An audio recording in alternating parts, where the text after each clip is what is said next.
La situation elle est grave, catastrophique en ces moments au niveau de Goma. La population pleure, le peuple congolais en deuil encore une fois. Comme c'est pratiquement c'est devenu, je ne dirais pas une habitude, mais on les vit souvent, chaque jour, à chaque seconde. Les Congolais partent, les Congolais décèdent, les familles sont endeuillées. Aujourd'hui matin, il y a eu une attaque du M23 dans un camp des déplacés internes au niveau de Goma. Ça fait très mal, en violation de toutes les lois internationales. Et c'est juste après ce qui s'est passé à Paris, cette rencontre entre le président de la République et Félix Antoine Tshisekedi et Emmanuel Macron, sa première visite officielle, et c'était basé essentiellement sur la situation sécuritaire dans l'Est de la République démocratique du Congo.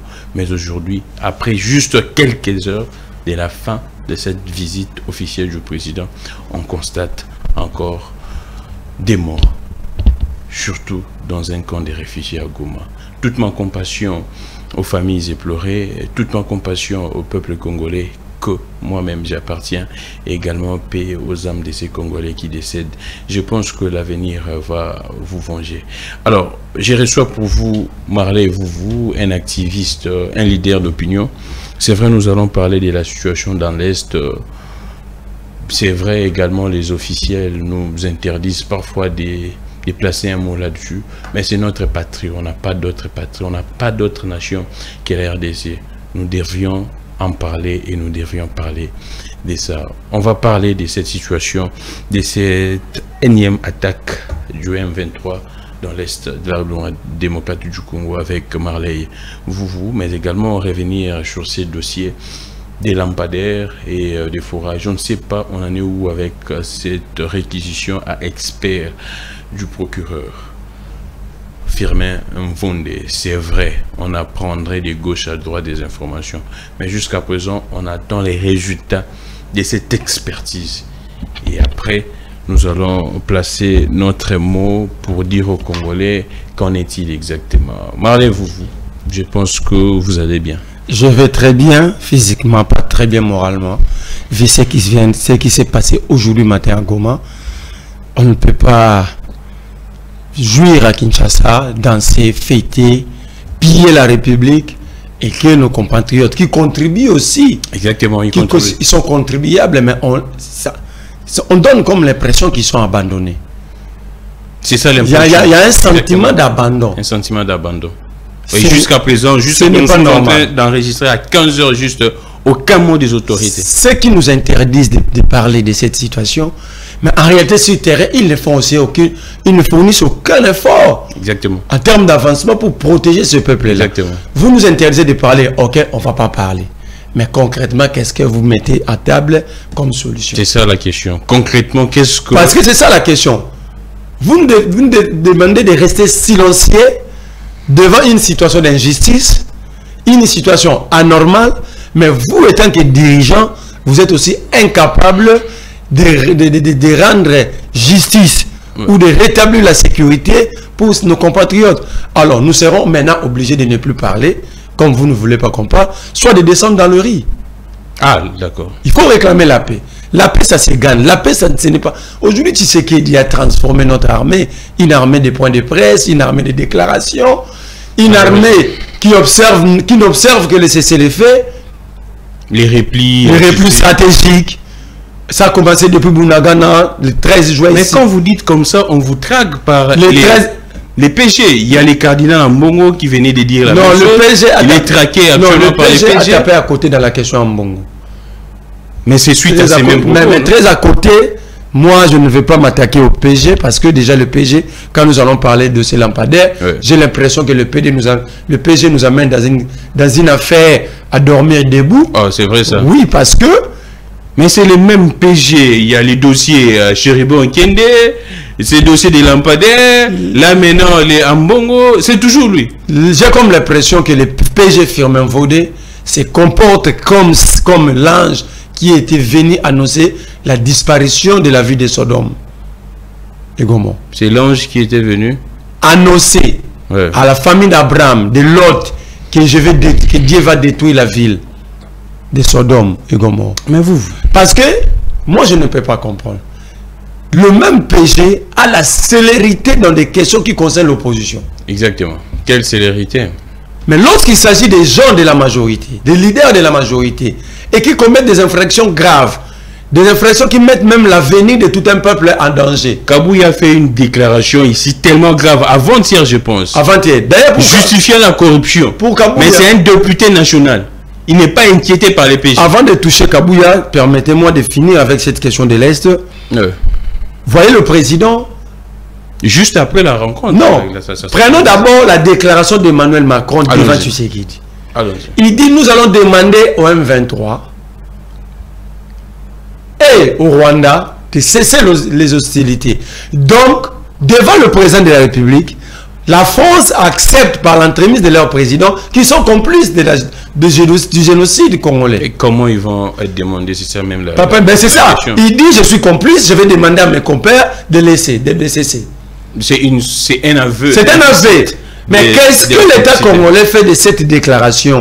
L'État congolais dit qu'il compte sur la France. On compte sur un complice. Voilà maintenant l'État congolais. Ah, donc l'État congolais compte sur un complice. Donc parce que c'est vraiment un complice. Avant cette déclaration d'Emmanuel Macron, tous ici nous avons dit, c'est la France, les États-Unis, la Grande-Bretagne, l'Occident, les impérialistes qui soutiennent, c'est le Rwanda, c'est le génocide qui est en train de s'opérer à ciel ouvert au Congo.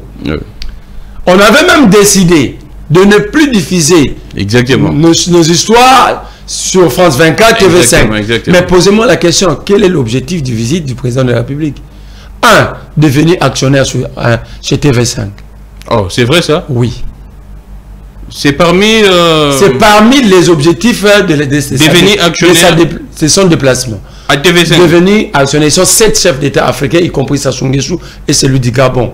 Et le nouveau venu du Sénégal. Aussi longtemps, pratiquement dans toute l'Afrique, les gens se doivent de boycotter ces impérialistes, de se séparer de ces impérialistes. Mais il y a quand même 7 chefs de l'État. Macron a même dit dans une conférence de presse que ce sont des chaînes propagandistes de l'Occident. Mais quand Macron reconnaît, mais votre président se déplace. Ici, tu sais qu'il est incapable de subventionner même les médias privés. La RTNC aujourd'hui. La RTNC, c'est comme un monsieur qui vit sous sonde urinaire. Oh. La RTNC est sous sonde urinaire. On ne paye pas les agents. On ne paye pas. On a placé une dame. On a placé une dame, la tout puissante, qui n'écoute que la voix de détournement. Oh. Mais oui. C'est vrai ça. Depuis quand il y a une prime à la RTNC qu'on appelle Maboko Bank. On appelle ça Maboko Bank pas parce que c'est un détournement, non. Parce que c'est une partie de leur salaire qu'on touche à la RTNC au lieu de la banque. Parce que ça dépend de la caisse directe de la RTNC. Mais la dame maintenant a pris cette prime et l'a placée sur son compte privé. Oh, c'est vrai ça. Mais va poser la question aux agents. Je vois, c'est une prime de diffusion voilà. Comme ça. Entre-temps, la dame, elle est là. Les gens n'en parlent pas. La redevance va être bradée. Ouais, la redevance. Or, cette redevance, c'est en termes de millions de dollars. Ouais. La RTNC peut contribuer, rien que par la redevance, la RTNC peut contribuer à gonfler les caisses de l'État et à prendre en charge elle-même. Je parle de la RTNC, ses agents. Ouais, mais le président, la question sécuritaire, moi je me suis toujours dit, la question essentielle de comment est-ce que le président voyage à tout moment? La diplomatie, c'est un marché au niveau international. Quand vous n'avez rien à vendre dans un marché, ne prétendez pas aller acheter des étalages. Oh. Parce que il faut avoir... RDC n'a rien à vendre actuellement. Mais quelle est la politique publique en matière de défense? Là où vous entrez dans les champs des Bemba, non? Oui, il est dirigeant. Nous avons perdu nos compatriotes aujourd'hui. Ouais.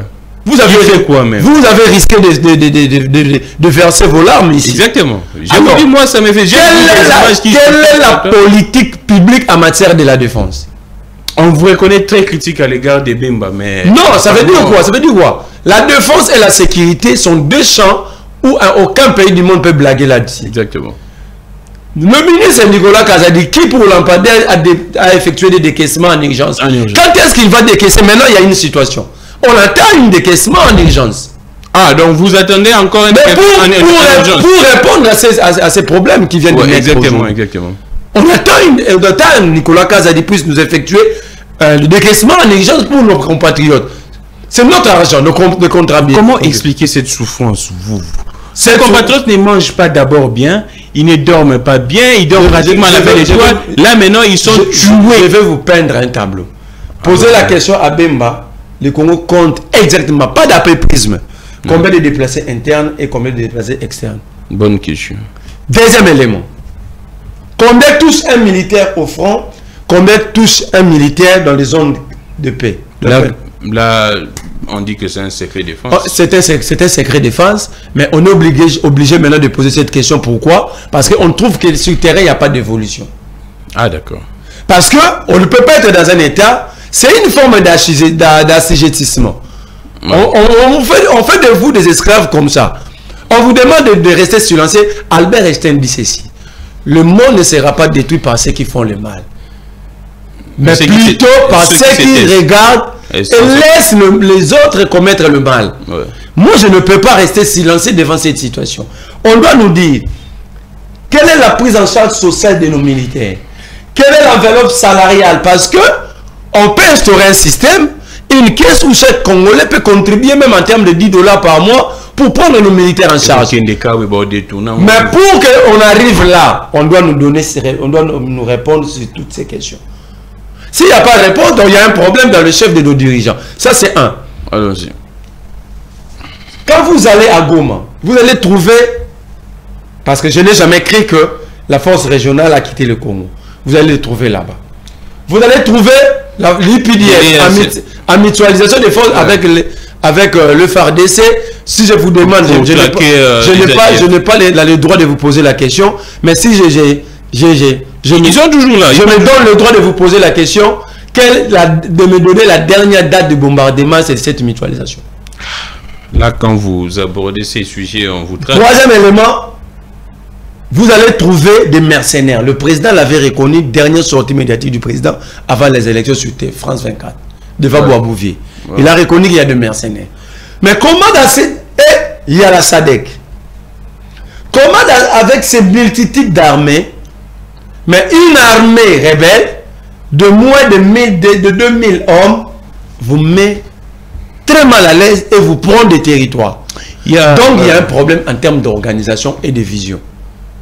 Il y a une question avant de monter sur ce plateau. Un compatriote m'a appelé pour me dire que est-ce notre armée na bombe na Rwanda? Le président pendant la campagne avait dit c'est top Congo. À la moindre escarmouche, aujourd'hui les FARDC a la possibilité, capacité d'attaquer, d'atteindre Kigali à partir de la ville de Goma. Or l'inverse s'est produit. C'est la ville de Goma. C'est Kigali qui a atteint la ville de Goma à partir de Kigali du Rwanda. Quelle est la réponse? La réponse doit être proportionnelle à la bêtise, à l'acte posé. Là, ce n'est même pas la provocation. Là, c'est une attaque. Ça s'appelle en diplomatie la réciprocité. On doit être proportionnel. Mais vous allez voir, ni ces garçons de Mouyaya, pas prendre parole sur cette question. Mais ce n'est pas une fille, c'est une garçon. Ce pays n'a pas d'autorité. Ils ne sont jamais là où on les attend. Allons-y. Vous allez voir, ni le ministre des Affaires étrangères. Ils sont tous là. Vous avez vu même la bêtise. Ouais. Les enfants du président au premier plan, les officiels qui devaient peut-être prendre parole, discuter République, relégués au second plan. Donc sur le plan protocolaire, le président, c'était quoi le message? Ces gens-là ne représentent rien. Les enfants sont plus importants que le ministre. Alors si j'ai dit ce garçon de Mouyaya, vous voulez me contredire? Déjà lui-même, il ne sait pas que le ministre, il laisse sa place à Anthony Tshisekedi. Il faisait d'abord quoi? C'est au premier plan. Et ils ont même pris des photos officielles. Il y a un problème. Il y a un problème sur la notion de l'État. Mais vous, s'il vous plaît. Je vais maintenant parler comme expert militaire. Oh, voici, vous êtes un expert. Voici une armée moderne, comment se compose. Allons-y. Une armée, en termes d'hommes, doit représenter les 1% de sa population. L'effectif. Si, comme nous sommes à plus de 100 millions, je prends 100 millions, nous devons avoir une armée de 1 million d'hommes. 5 ans d'Iran, la situation de l'Est est connue par toutes les autorités avant qu'ils soient même au pouvoir. mais ils se sont révélés incapables de consulter même une armée à 1 million d'hommes, comme veulent les standards internationaux. Nous sommes dans les 200 000. Dans les 200 000. Deuxième élément, c'est la prise en charge et la formation. Là, ce n'est pas moi les chiffres que je donnais, c'est le Premier ministre, l'ancien Premier ministre Mouzito. Ne venez pas dire, oh, Grammy a dit 200 000. C'est l'ancien Premier ministre Mouzito qui avait révélé ces chiffres. Deuxième élément qui vient pour qu'on puisse avoir une armée forte et organisée, c'est la prise en charge sociale et en formation. Allons-y. Vous allez au camp Kokolo ici, vous regardez les conditions sociales de nos militaires, vous aurez le sentiment de fuir ce pays. Vous dites quoi? Vous entrez simplement au camp Kokolo ici. Vous aurez les sentiments de fuir. Les sentiments de fuir, pas de quitter, parce que quitter vous pouvez revenir. Mais fuir, oui, vous ne pouvez plus revenir. Parce que vous regardez celui qui va vous sécuriser. La vie qu'il est en train de vivre, vous dites, je suis 1 million fois en insécurité que cet individu. Vous entrez dans l'hôpital de Kankokolo. Allez voir nos déplacés de guerre. Il n'y a même pas de mousse. Il n'y a même pas de mousse. Mais il n'y a même pas de lit. Des lits même n'en parlent pas s'il n'y a pas de mousse. Ces blessés de guerre abandonnés sont déposés devant les militaires aptes à être utilisés. Quel est l'état d'esprit que l'État congolais transmet aux militaires aptes à être utilisés? Ah, on a aucun maramboté. Ne muninga comme roller c'est di banda qui c'est comme senga mbona nzela. Ngala ke so bunda kuna la goma. Mais vous, est-ce à ce stade on pourrait toujours évoquer la question de l'infiltration dans notre armée? Je vais répondre. Troisième élément, c'est le nucléaire, donc l'armement. L'armement dans une armée de 1 million de personnes comme notre pays, si je prends 100 millions, nous devons avoir l'armement qui représente 5 fois un seul militaire. Ça veut dire, nous devons magasiner par exemple les Kalachnikov. Si nous avons 1 million d'hommes, une armée avec 1 million d'hommes, nous devons avoir 5 millions de Kalachnikov. Donc si nous atteignons ce niveau, cela veut dire qu'il n'y aura jamais rupture et nous aurons une armée forte.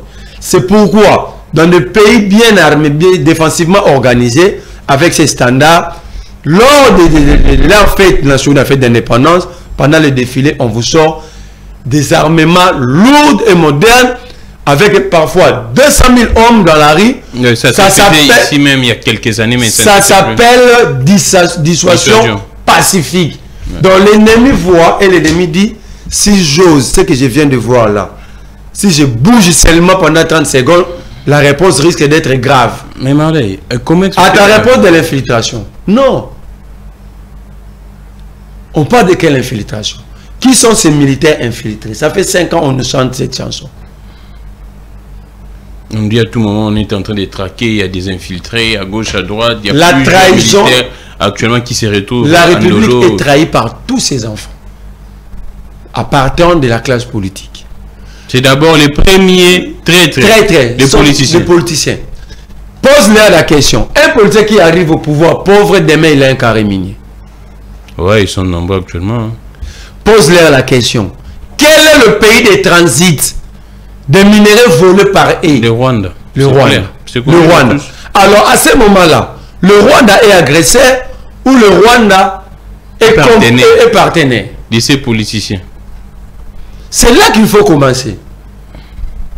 Parce que vous ne pouvez pas fermer cette porte. Le voleur vient casser la nuit. Demain vous arrangez. Vous prenez d'autres mécanismes de sécurité.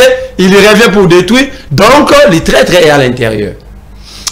Mais ce qui est grave... Mais lorsque tu sais qu'il a donné de l'or à Kagame, ce n'est pas de la traîtrise. Vous donnez 100 000 $ à votre rival. C'est rompu déjà. Ce n'est pas rompu parce que l'accord n'a jamais été publié ni au journal officiel. Comment est-ce que ça doit être rompu officiellement? Ce n'est pas résilié ces accords. Ce n'est pas résilié. La preuve, c'est que même l'ambassade, le dossier Louvumbo était révélateur. Louvumbo a été gardé, sécurisé par notre ambassadeur au Rwanda. Exactement. Vous voyez vraiment l'ambassadeur de l'Ukraine en récit?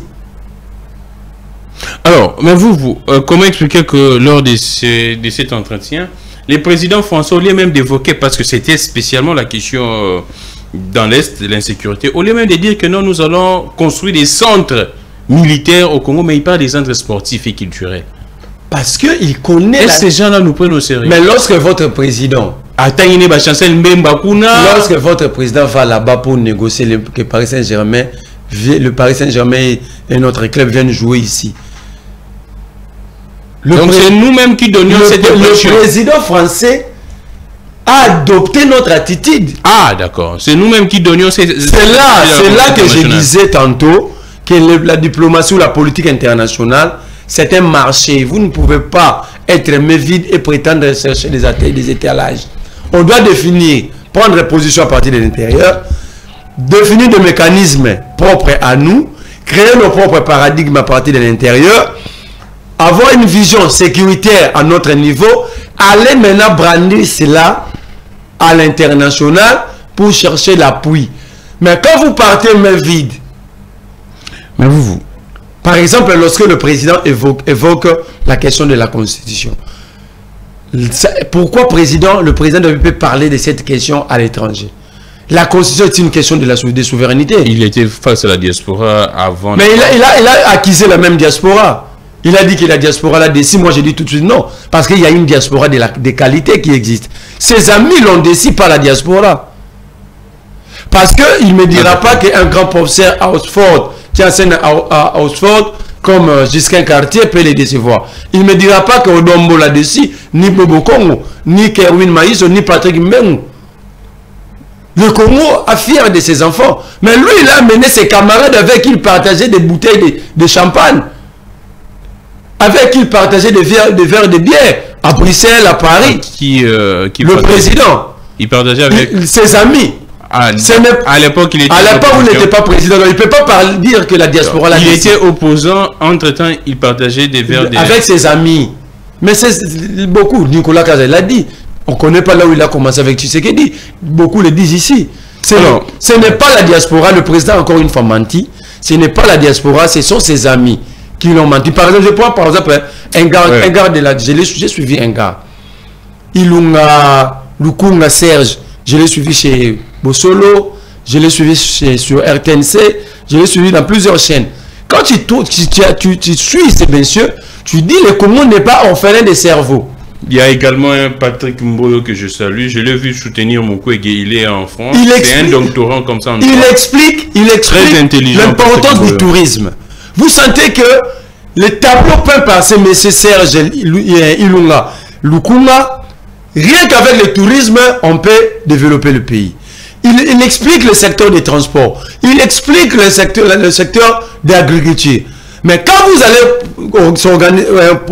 mettre le gouvernement en place, au lieu, je ne demande pas qu'il soit nommé ministre, je ne le connais pas, mais au lieu de mettre son intelligence en contribution, même dans un cabinet, ils vont chercher à aller prendre les neveux, le cousin. Mais c'est ça, vous êtes intelligent. Mais je vous pose la question, vous êtes très proche des politiciens. Combien de fois vous avez été consulté en termes de communication? Là, il faut oublier. Donc, en fait, certains groupes de gens qui ne s'occupent pas des cerveaux de la République, ils sont dans une forme de jouissance. Et le président, comme c'est le premier Adam de la République, il dit... Le premier qui? Adam de la République. Le premier Adam. Il est dans la politique adamique. Il n'a jamais été responsable. Si on dit président, c'est que c'est pas là, ce n'est pas moi, il faut voir... je n'étais pas au courant. Je n'étais pas au courant, c'est Gilbert Kakonde. Non, ça, il faut poser la question, c'est Kabila, c'est le... Alors vous... Donc, cette politique adamique fait du Congo un État irresponsable vis-à-vis des autres États. Alors, la solution, c'est que le peuple est dans l'obligation de se prendre en charge. Et regarde, comment est-ce que vous voulez que le président donne des réponses dans la question de l'Est ou dans tous les problèmes du Congo? Pendant que dans ces 120 jours du pouvoir, parce que 4 mois, le président n'a passé moins de 40 jours au pays. Moins de 40 jours. Moins de 40. Depuis qu'il a prêté serment pour le second mandat, le 16 février 2024, il était à Éthiopie. Le 16 février. Le 24 février, il était à Windhoek, Namibie. Le 27 février, il était à Luanda, en Angola. Le 28 février, il était à Bruxelles. On connaissait également les séjours, 2-3 jours. Non, là, je donne d'abord des dates avec précision. Le 1er mars, il était à Antalya, à Turquie. Le 4 mars, il était à Doha, au Qatar.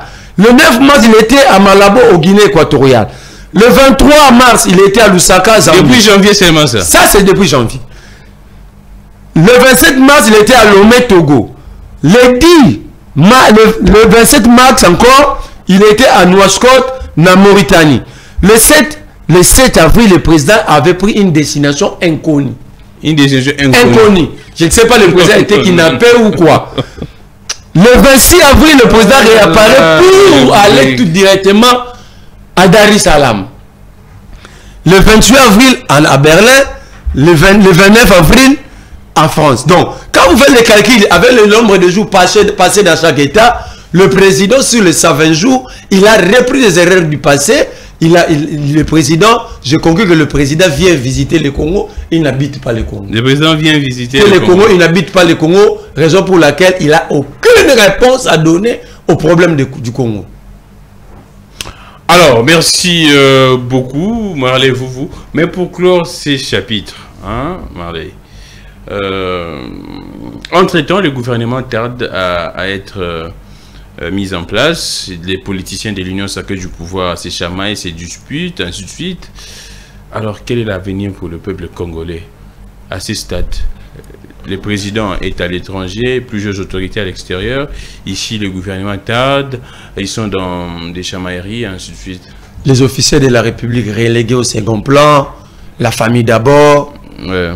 Il faut que les enfants disent bonjour à papa Macron au lieu de discuter de République. Donc, vous comprenez la politique de Tshisekedi. Le gouvernement, même si ce gouvernement est mis en place aujourd'hui, Il faut attendre. pour quelle fin? L'élection également. Pour quelle fin? Parce qu'il n'y a aucune vision déjà au sommet. D'abord, il faut une vision.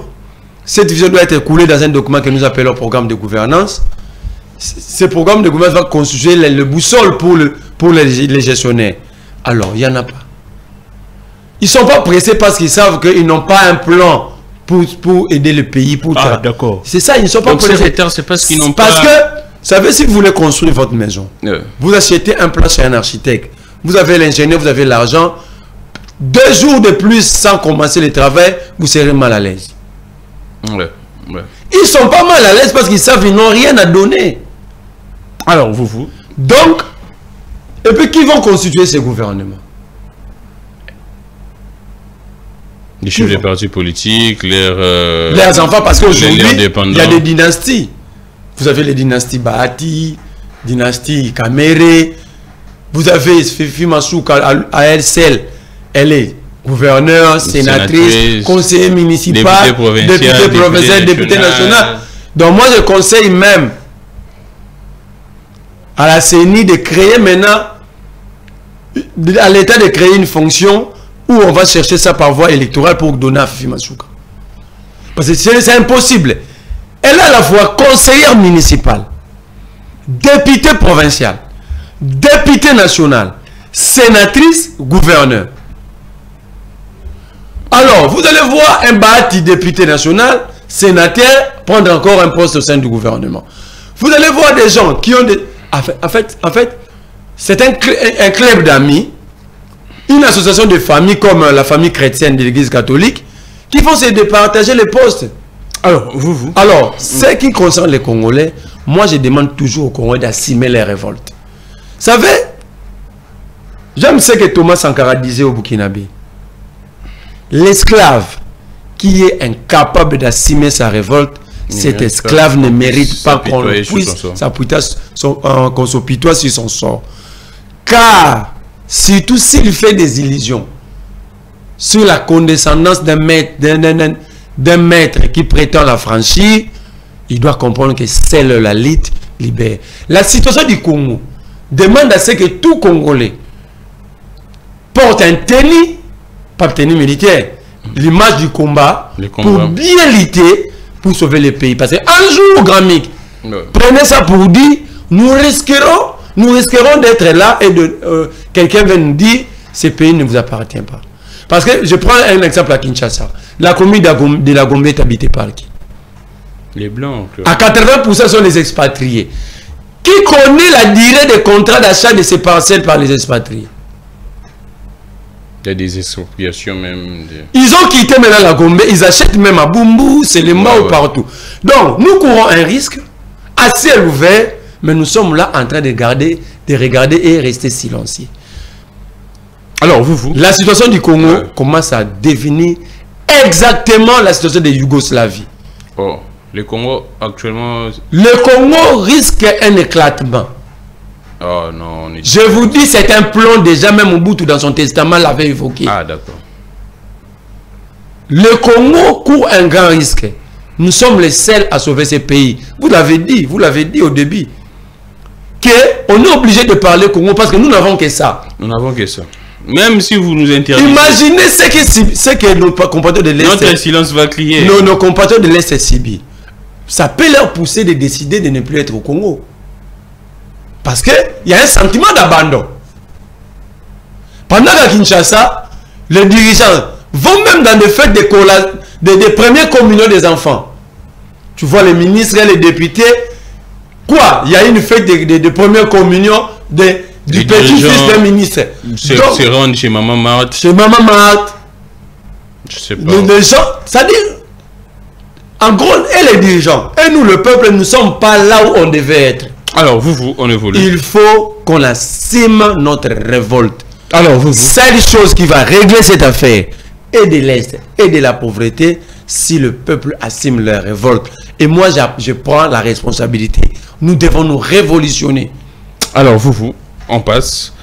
Quelle est la suite? Qu'est-ce qui se passe après l'interdiction de Nicolas Kazadi, Rubota, Bachili Samba de quitter le territoire congolais? La suite, c'est quoi? Qu'est-ce qui se passe après? Les procureurs disent quoi? Après sa réquisition à experts, est-ce que les résultats sont déjà là? Bref, je vous vois très près de ces dossiers. Est-ce qu'il y a des éléments nouveaux? Je suis très déçu par le procureur. Je suis un homme déçu.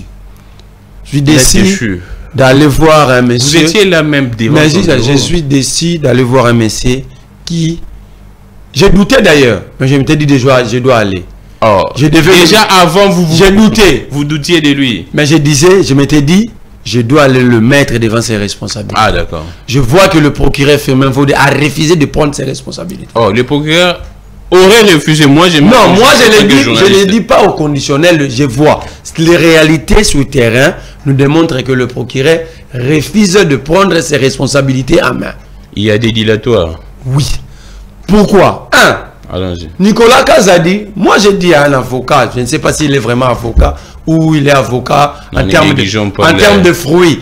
Parce que lorsqu'il passe à la télé pour dire, tous ceux qui critiquent Nicolas Kazadi tombent commettent des infractions parce que ils ne peuvent pas le dire à l'affirmatif. Non, je dis... C'est qui cet avocat? Je ne peux même pas retenir son nom. Je lui dis tout de suite, en droit, il y a deux formes de présomption. Il y a la présomption d'innocence, mais il y a aussi la présomption de culpabilité. Ah, d'accord. Nicolas Kazadi Aleka qui n'a pas fait, il a accepté. Il doit nous dire qu'il avait fait pression pour donner 5 000 par lampadaire. Et lui-même reconnaît, avant ça, il a exécuté des travaux dont les lampadaires coûtaient 1500. Donc c'est un aveu. C'est un aveu, il doit... c'était un élément, un indice de culpabilité sérieux pouvant aider le procureur à faire urgence parce que comme Nicolas Kazadi, c'est un homme des procédures, il aime beaucoup le procédure en urgence, on devait l'arrêter aussi en procédure d'urgence. Mais le procureur, il a suivi le briefing. Après la suite, c'est vide.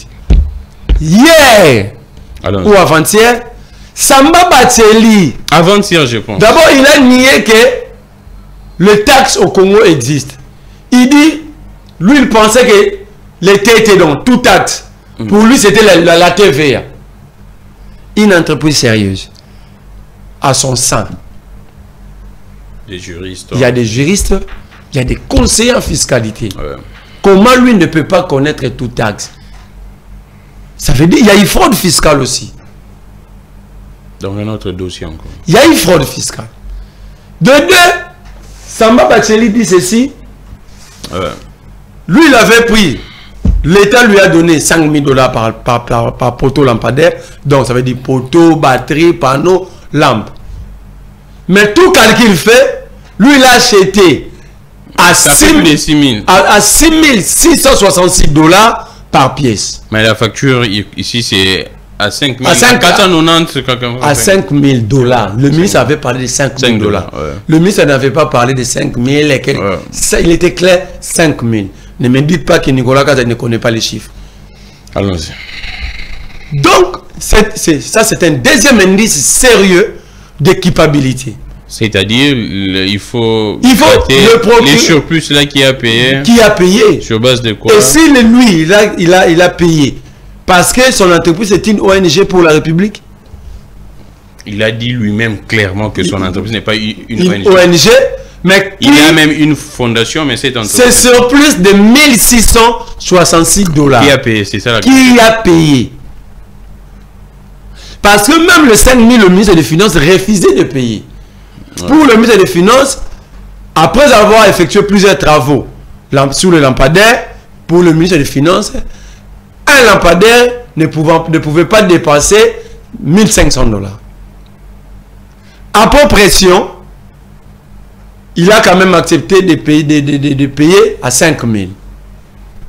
Mais l'entreprise, c'est supposé qu'il y ait étude de faisabilité, vérification des prix pour quand même faire ce projet de budget. Ouais. Mais comment une entreprise sérieuse, après plusieurs études de faisabilité sur le prix, peut encore revenir pour dire non, c'était pas à 5 000, mais c'était à 6 666 $ pièce. Donc il y a un problème. Donc vous allez comprendre que le ministre et Samba Bacheli se jettent les responsabilités. Personne ne peut endosser la responsabilité. Alors, qui va maintenant de partager ces deux? Afin de remettre la République dans la justice. Mais ça fait presque un mois que le procureur continue à dormir sur son oreiller. Est-ce que la population pourrait observer une sorte de complicité entre la justice et les présumés détourneurs? Je ne dis pas qu'il y a... Le président avait dit qu'il avait assumé que la justice est malade. Je ne dis pas qu'il y a une forme de complicité, mais je suis tenté de dire que le procureur est en train de céder à des influences inutiles. Le procureur est en train de céder à des influences. Je suis tenté de le dire. Parce que la célérité qu'a Firmin Vodé, vous avez vu Firmin Vodé lorsqu'il parlait du dossier Chériba. Ouais. Quand il procède, quand il va dans le dossier cardinal, quand on arrête Kabound, vous avez vu la célérité, l'empressement. Mais pourquoi ici le procureur prend plus de temps? Mais entre-temps, on apprendrait dans des médias que des journalistes, entre autres Israël Moutombo, qui dénoncent ces dossiers, ces gens se sont traqués. Non, Israël est traqué, même sa chaîne était attaquée, sa résidence. Mais vous parlez qui d'Israël? Aujourd'hui, il y a un plan. Il y a un plan aujourd'hui. J'ai aimé ce que Armand Moukoul avait déclaré sur Télé 50. Mais c'est au-delà de ça. Contre Jules Alingué, mais c'est au-delà de ça. Ils sont même il y a un complot, j'ai vu les médias écrits sur Alingué. Ce n'est pas seulement ça. Il y a au-delà, plus que ça. Il y a quoi encore? On est en train de recruter des jeunes filles afin de les présenter comme des victimes de viols contre Jules Alingué. C'est vrai ça? Vous allez voir un procès, c'est déjà prêt, c'est 500 000 $. On est en train de recruter ils ont des mineurs. Ils ont mis 500 000 $ sur table.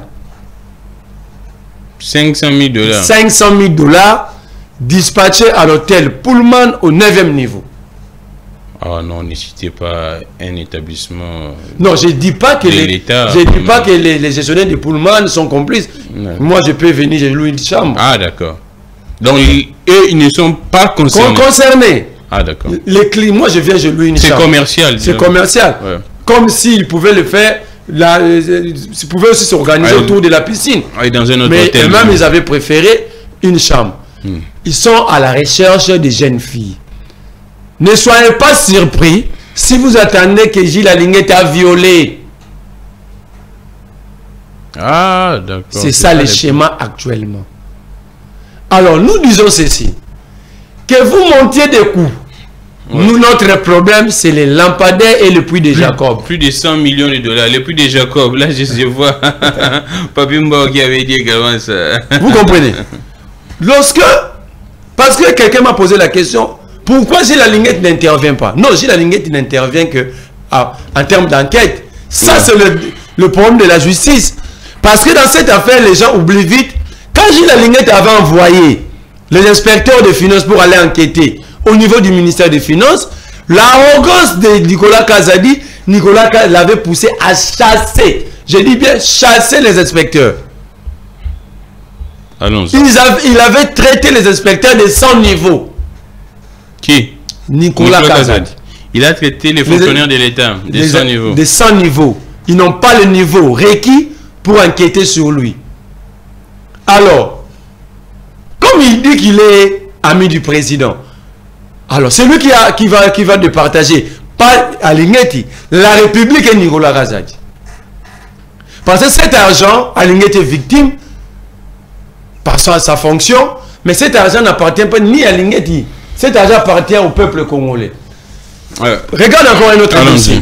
Kabouya a défendu sous la place publique. Exactement. La corruption. On finit par là. La corruption. Où est le procureur? Il a dit qu'il a donné à ses siens, à ses députés, ainsi de suite. En tout cas, il prend. Je crois que Kabouya a un conscient intellectuel exactement comme Albert Einstein. Comment ça? Mais cette explication sur la corruption, il faut être un génie. Il dit, il y a corruption lorsque vous donnez aux députés de l'opposition. Donc, si vous donnez aux députés de l'Union sacrée, selon les études de Kabouya, ce n'est pas une corruption. Donc, Kabouya oublie que même un papa peut corrompre son enfant. Exemple, un enfant qui trouve son père avec une maîtresse en train de s'embrasser dans la rue. L'enfant aura comme tendance d'aller informer sa maman. Si le papa lui donne 5 $, il dit, ne dites rien à ta maman. C'est quoi? La corruption. Donc, si un papa peut corrompre... L'achat de conscience. Donc, Kabouya, c'est vraiment un génie. Et quand il a dit ça, le procureur avait dit... Il avait même demandé au cours d'appel... On a saisi même des jeeps, ces jeeps. Il dit que... il s'est sur la jeep pour un an. Le procureur Firmin Vodi. À comment il est tellement avant l'élection au gouverneur dans la terre. Il a même largué certains procureurs sur le terrain. Alors, Kabouya l'a confirmé. Nous attendons la réaction de Firmin Vodi. Kabouya on a défié que non, que justice est quand même Jeep-Wana. Mais Jeep-Wana, parce que c'est une corruption. Donc Kabouya défie même la justice. Firmin Vodi se tue. Kabouya défie la justice. C'est même Kabouya qui avait dit que Kabouya... Pourquoi j'ai dit le procureur s'est tué? Parce que le rôle du procureur, c'est chercher les infractions. De la même manière, le procureur nous poursuit à chaque fois sur base des vidéos dans les réseaux sociaux. Donc, il est très apte. Il peut aussi poursuivre Kabouya sur base des images sur les réseaux sociaux, parce qu'aujourd'hui, ces images sont devenues virales. Il y a encore des numériques. Hein. Entre-temps, je vais citer toujours l'IDPS. Oui, on ne chute pas. Le bourgmestre d'Engalema, parce que la bourgmestre adjointe ou un vice-ministre n'a pas de signature, il aurait vendu l'espace... Le vice-bourgmestre d'Engalema. Non, lui n'a pas de signature. Ah, d'accord. Je parle du bourgmestre titulaire. C'est lui qui se comporte en bandit. Son nom c'est qui d'abord? C'est Dieu merci. Ah d'accord. Il est chaque fois à l'Assemblée. De l'UDPS. Un officier de la force du progrès. Il est à la fois député provincial, il siège. Mais après l'Assemblée, il rentre là-bas comme bourgmestre pour faire des annotations. Maintenant, ils ont été interpellés selon mes sources à la CNS, au Conseil national de sécurité. Je me pose la question, comment vous pouvez interpeller son adjoint? Il fallait l'interpeller. Parce que c'est lui qui a la signature. Donc vous comprenez ici que l'UDPS représente une grande malédiction au-delà de la malédiction de Sodome et Gomorrhe. L'UDPS est pire que Sodome et Gomorrhe. Merci beaucoup Marley Foufou. Je pense que c'en est fini pour aujourd'hui avec notre assez triste sur ce qui se passe à Goma. Je suis dans les réseaux sociaux. Si vous aviez constaté que c'était exceptionnellement aujourd'hui, j'étais un peu concentré, je ne dirais pas très concentré, mais un peu concentré dans le pays sérieux. Le ministre de l'Intérieur et de la Défense devait démissionner. Ce qui se passe ici, jusqu'à présent, aucun mot des autorités. Nous sommes en temps vers 16 h. On finit l'émission. Je réitère ma compassion, mes condoléances aux familles éplorées, peu aux âmes de ces Congolais. Comme je disais à l'annonce, l'avenir, les tribunaux de l'histoire jugera et ce tribunal réhabilitera nos compatriotes parce que Eza droit na bango base à la protéger. Parmi les missions régaliennes d'un État, il y a Bakondi. Eza pour protéger le peuple. Et surtout que la Constitution sacralise la vie. La vie est sacrée. Malheureusement, en République démocratique du Congo, vie souffle de qu'on a un jeu. Pour vendre dans tongo babomi, na midi babomi na poko babomi, ba condipe et comment on normal. Biso peuple normal. Il y a eu même 2 jours de villes mortes. J'ai parlé de ça dans un média à Beni.